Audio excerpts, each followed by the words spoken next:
जमीनी मुद्दों को, यहाँ की जमीनी समस्याओं को उठाता है, उस पटल तक ले जाता है जहां पर नेता नहीं ले जाता है। वो यहाँ पर हमारे लोगों को जागरूक करने का काम कर रहा है।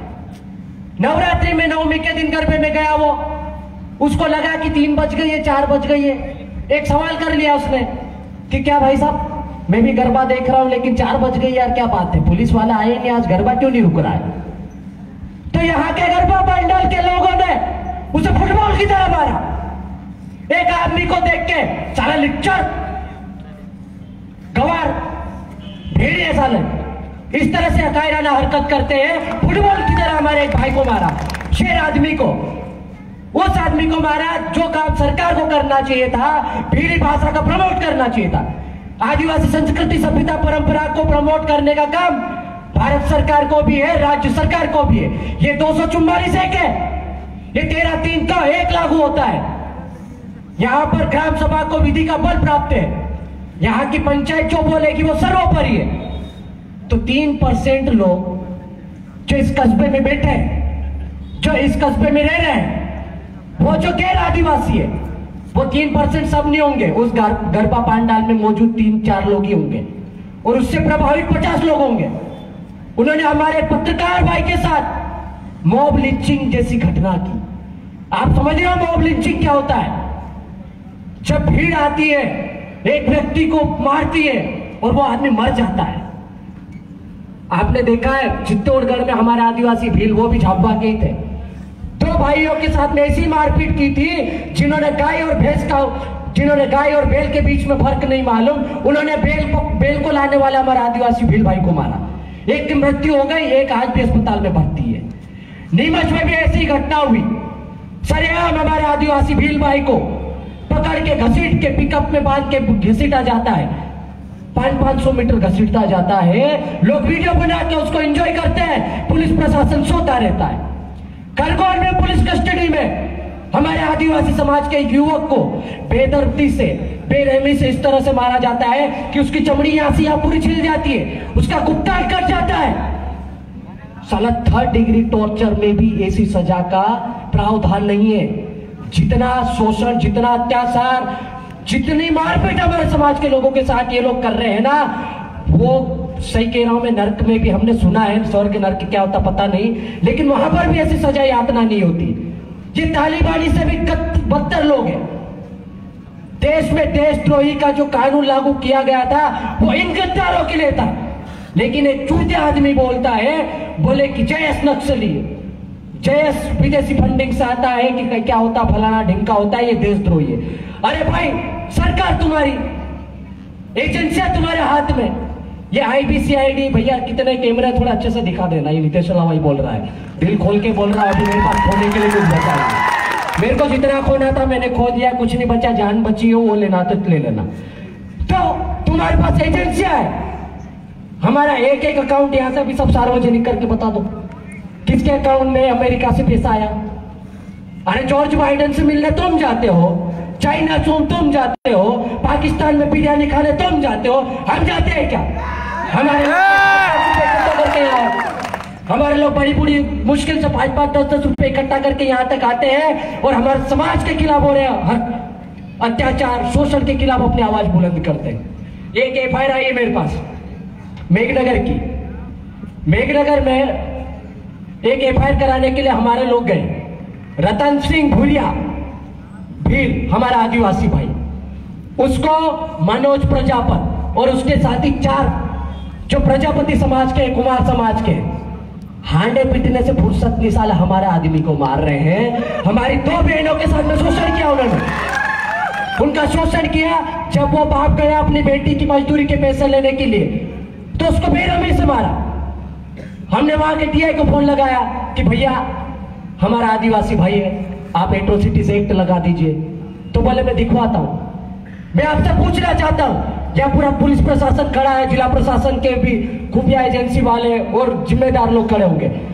एक गैर आदिवासी आदमी जब सरेआम किसी आदिवासी व्यक्ति को ये जानते हुए कि ये आदिवासी है, ये भील है, ये भूरिया है, उसको सरेआम झापट मारता है, जूते से मारता है, चप्पल से मारता है, उसको घसीटता है, उसको नीचे दिखाने की कोशिश करता है। तो आप ध्यान से पढ़ लेना, अनुसूचित जाति अनुसूचित जनजाति अत्याचार निवारण अधिनियम 1989 धारा 3 और पैरा 1 से लेकर 10 तक गिन लो, सब में ये सारी चीजें आ जाएगी। तो आपने पढ़ाई की कि नहीं की? इसीलिए गैर आदिवासी लोग बोलते कि आदिवासियों का आरक्षण मत दो। आप लोग तत्काल एफआईआर नहीं करते। आज हमारे मुकेश भाई परमार के साथ में सार्वजनिक मारपीट हुई, आपको तत्काल एफआईआर करके उसको अंदर डालना था। उसने एक पत्रकार के साथ, लोकतंत्र के चौथे स्तंभ के साथ मारपीट ही नहीं, मारने की कोशिश की है, जान से मारने की कोशिश की है। 307 आईपीसी की धारा 307 उस पर लगनी चाहिए थी और मर जाता तो 302 भी लगानी पड़ती आपको। 197 आपने बिना परमिशन के लोगों को इकट्ठा भी किया, मॉब लिंचिंग की, मारा। 199 क्या कर रहे हो आप? 323 34 लगा के फ्री कर रहे हो आदमी को। जो आरोपी था, जो दोषी था, वो सरेआम घूम रहा है और आपकी इसी कायदा हरकत की वजह से हमारे इतने लोगों को यहाँ आना पड़ रहा है। क्या जरूरत है हमको 200 300 500 किलोमीटर 50 किलोमीटर से यहाँ के हमारे हक आवाज, ये हमारे आवाज को बुलंद करने का? आपकी नाकामी है इस प्रशासन की, और आप किसके डर से ये नौकरी कर रहे हो मुझे समझ में नहीं आ रहा है। हम तो इस्तीफा जेब में लेके घूम रहे आजकल, वो भी नहीं ले रहे सरकार वाले। जितना डरोगे उतना डराया जाएगा, जितना सहोगे उतना सहना पड़ेगा। टंट्या भील को याद करो, बिरसा मुंडा को याद करो, भांजा नायक को याद करो, और नहीं तो ज्यादा दूर नहीं, ये हमारे शहीद चंद्रशेखर आजाद को याद कर लो। अरे 25-30 साल की उम्र में हमारे जवानों ने शहीद हो गए यार, चमड़िया उधर वाली, लेकिन वो नहीं डरे। तुम्हारे काले ये जो गोरे अंग्रेज थे उनसे लड़े हो, तो बंदूकों का मुकाबला तीर कमान से किया उनने, और उनके वंशज ये देखो भूखे प्यासे अभी बैठे हैं इस धरती पे, उबलती तपती धरती पे बैठे हैं। और ये ऐसा कोई नहीं कर सकता, सिर्फ आदिवासी डीएनए आदिवासी खून ही कर सकता है, गैर आदिवासियों को संक्रमित आदमी नहीं कर सकता है। और यहाँ के जो लोगों ने इस तरह की घटना की, घटना को अंजाम दिया है, वारदात को अंजाम दिया है, मैं इस मंच के माध्यम से खुली चुनौती दे रहा हूं, और मध्य प्रदेश सरकार भी इस चीज को अच्छे से रिकॉर्ड करके रख ले। आप भले हमारा इस्तीफा ना लो, लेकिन हम इतने लड़कों को खड़ा कर देंगे कि बिना इस्तीफा के आपकी सरकार को जोबड़ में भी गिरा देंगे और मध्य प्रदेश में भी गिरा देंगे। आप मजबूर कर रहे हो उनको बार बार, आप मजबूर कर रहे हो उनको बार बार लिखने और बोलने पे। भाई सरेआम मार रहे हो, क्यों नहीं बोलेंगे यार? हमारी बहनों को 10-10 फीट के गहरे गड्ढे में गाड़ देते हो, यूरिया डालते हो, नमक डालते हो, इसलिए गाड़ देते हो ताकि उनके अवशेष ही खत्म हो जाए। एक बलात्कार का आरोपी सरेआम घूमता है गैर आदिवासी, लेकिन हमारा व्यक्ति यदि कोई बेरोजगार युवा एक जरा सी टिप्पणी भी कर दे भावनात्मक रूप से, तो 151 में उसको 4 दिन के लिए अंदर डालते हैं। ये कौन सा न्याय है भाई? कौन से कानून का पालन कर रहे हो तुम? और यही सवाल पूछता आज का युवा। तुम ये आवाज को दबा नहीं सकते, और जितना दबाओगे, मैं पहले भी बोल चुका हूं, लिख चुका हूं, न्यूटन के नियम को पढ़ने की जरूरत है शासन प्रशासन को। आप जिस चीज को जितना दबाओगे वो उतनी तेज रफ्तार से बाहर निकलेगी, और ये खुला चैलेंज है। अब ये क्रांति रुकने वाली नहीं है। ये टंट्या को पढ़ चुके, ये बिरसा को पढ़ चुके हैं, ये लोग अब रुकने वाले नहीं है। ये सर कटा देंगे, लेकिन जुल्म और शोषण के खिलाफ हमेशा अपनी आवाज बुलंद करेंगे। तो हम यहाँ भाषण देने नहीं आए, हमारे कुछ साथियों ने बोला भी है, बातें बहुत सारी है, लेकिन शासन प्रशासन यदि अपनी जिम्मेदारी का ईमानदारी से निर्वहन कर लेगा, तो मुझे ऐसा लगता है कि आपको भी कल कोई डंडे मारेगा ना, तो हमारे जैसे लोगों को आने की जरूरत नहीं पड़ेगी, आप खुद सक्षम हो जाओगे। और आप जब तक रिश्वतखोरी करोगे, आप जब तक बेईमानी की नौकरी करोगे, आपको भी वो गैर आदिवासी दबा के रखेगा। ये 2.5-3% लोग इकट्ठे हैं। अरे तुम 1 दिन नहीं, 2 दिन नहीं, साल भर दुकान बंद रखो, 10 साल रखो, हमारा क्या जा रहा भाई? दुकान तुम्हारी, पैसा तुम्हारा, शटर तुम्हारा। हम तो वो लोग हैं जब इस देश में अन्न निर्माण को अच्छे से लोगों ने नहीं जाना था, इस देश में जब साइंटिफिक थ्योरी नहीं आई थी, इस देश में जब आपने एल्कोहल का नाम नहीं सुना था, उस समय भाप आसवन विधि के द्वारा जो देसी कच्ची दारू बनाने का रिकॉर्ड है ना, ये बनाना आदिवासियों ने सिखाया है। महुआ से रोटी बना के खाना आदिवासियों ने सिखाया है। आज भी छत्तीसगढ़ झारखंड में देख लो, हमारे लोग वैसे जिंदा रह सकता है। तुम संभाल लो, तुम्हारी धोल अभी भी समय है, नहीं तो तुम्हारे पास ये अन्न नहीं आएगा, जल नहीं आएगा, तो फिर तुम कहां जाओगे?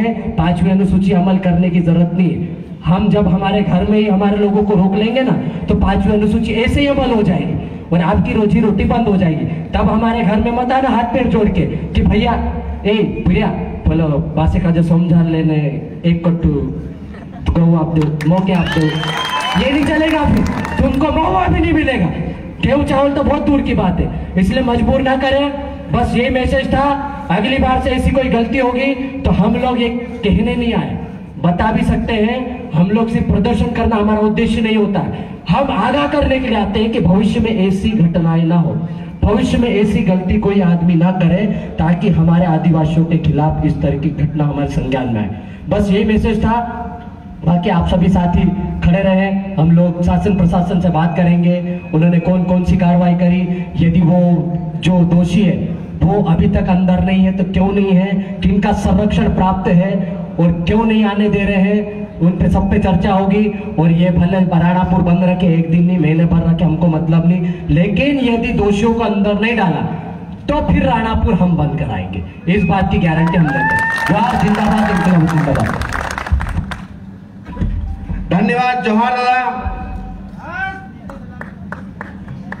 अगली कड़ी में जैस मध्य प्रदेश प्रभारी भाई मुकेश रावत जी आए और अपनी बात रखें।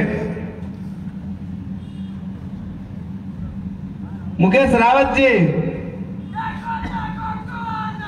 आदिवासी से आदिवासी से